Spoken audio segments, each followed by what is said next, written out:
Hello everyone, welcome to Yarn Wonders. This is the part 1 of the beginner series. In this beginner series, I am going to teach you the 4 basic crochet stitches. So if you are a beginner and you know nothing about crochet, this is a good place for you to start. Okay. So to start crocheting, you will need any kind of yarn. I am using a bulky weight yarn just to show the stitches better in a video. A crochet needle, I am using a 7 mm crochet needle and a pair of scissors. So this video is going to be about the foundation chain. Foundation chain is the way that you start any project. Any project that you make, you will need to make a set of foundation chains. So this is the first step in learning crochet. So I am going to tell you a little bit about the needle that we are going to be using. This is an aluminium needle. There are a lot of needles available at the market. You can buy one in each kind and you can try it, and you can collect your set in whichever kind of thing you are comfortable. So I mostly use the aluminium needle. I find it very comfortable to work with, and it doesn't give me any pain, and it's very easy to hold. It doesn't tear off your yarn, it doesn't pull out strands from your yarn. So I think this is the best needle to use as a beginner. So this part of the needle is called the hook. The curved hook like part of the needle is called the hook. So this here, which is under the hook, is called the throat, this part, and this is called the shaft,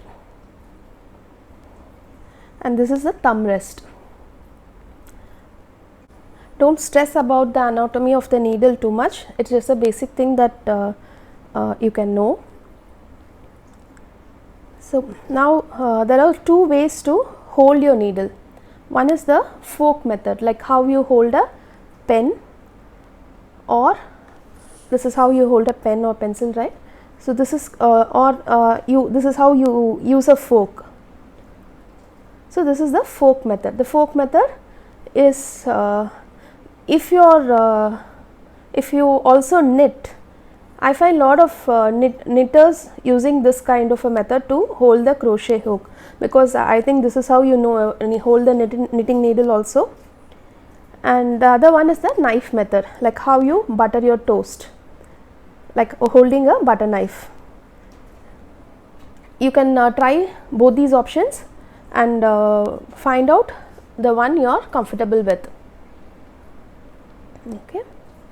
So I usually go with the knife method. I really don't use the fork method. Okay. So now I am going to start with the foundation chain.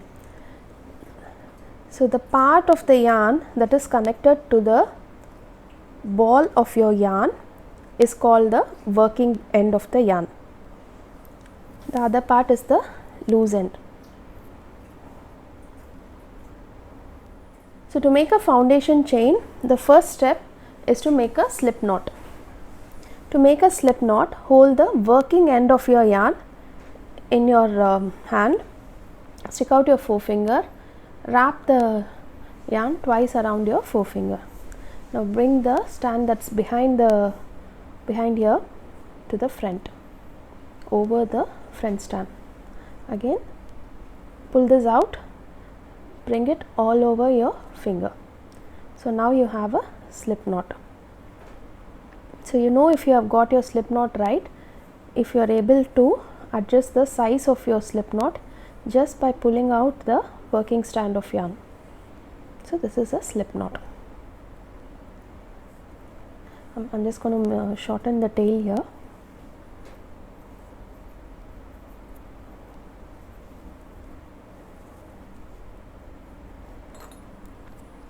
Now, so I am going to use the knife method to hold my needle. So this is the fork method, this is the knife method. I'm going to use the knife method. So you just insert your needle into the slip knot and tighten your slip knot as much as the shaft of your needle. So basically your shaft is the biggest part of the needle, so you should be able to move your yarn freely throughout the needle. So this is when you know that you got the tension right. Okay. So now again hold your working stand with these 3 fingers, wrap it around your forefinger, and with your thumb finger and your middle finger you are going to hold the knot that you are going to make. Okay. So here I am holding the slip knot first. So I am going to make the first chain stitch. To make the chain stitch, just wrap the yarn like this. Now push your yarn down, bring it over. Now you caught the yarn on your hook. Now pull it out. When you are going to take it out of your slip knot, you just have to tilt it a little bit and pull it out. Okay. So here basically you are using your forefinger to control the tension here. So see, when I am pulling out, I am bringing my forefinger closer. When I have taken my yarn out, I pull it back. Okay. So this is the motion that you should be practicing. As beginners, you can wrap the yarn how much ever times you want to get the tension right, but as you crochet, you will get it right. I initially, for the first few stitches, I wrap it twice or thrice around my finger.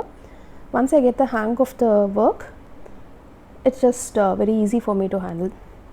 So again, I'm going to wrap, pull out, wrap, pull out, wrap, pull out, wrap, pull out. So if you see, every time I pull out, I adjust the size of the loop according to the size of my needle. See, wrap, pull out, adjust, wrap, pull out, adjust. Okay. So if you can see these V's, little V's forming here. So now I'm going to tell you how to count the number of chains that you have made.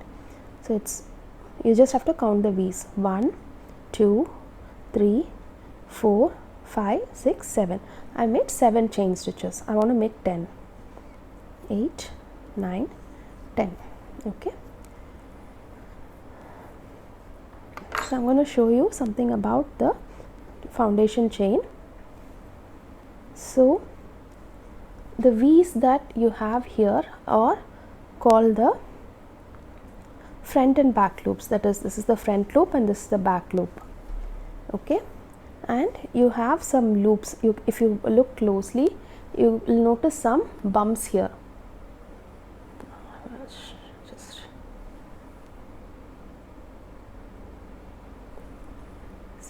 You see the little bumps here. Some patterns may demand you to crochet in these back loops. So these 2 V's are called the front loops, this is called the back loop. So each foundation chain will have 3 parts, that is the V, the one strand of V, the other strand of V, and the back loop. Okay. So this is the basic foundation chain. Try this out. You got your foundation chain right when you have all your V's the same size and it's a very stiff work. Okay. So practice this. In the next video, I am going to teach you how to make a single crochet. If you like the video, do subscribe to my channel for more videos. Thank you.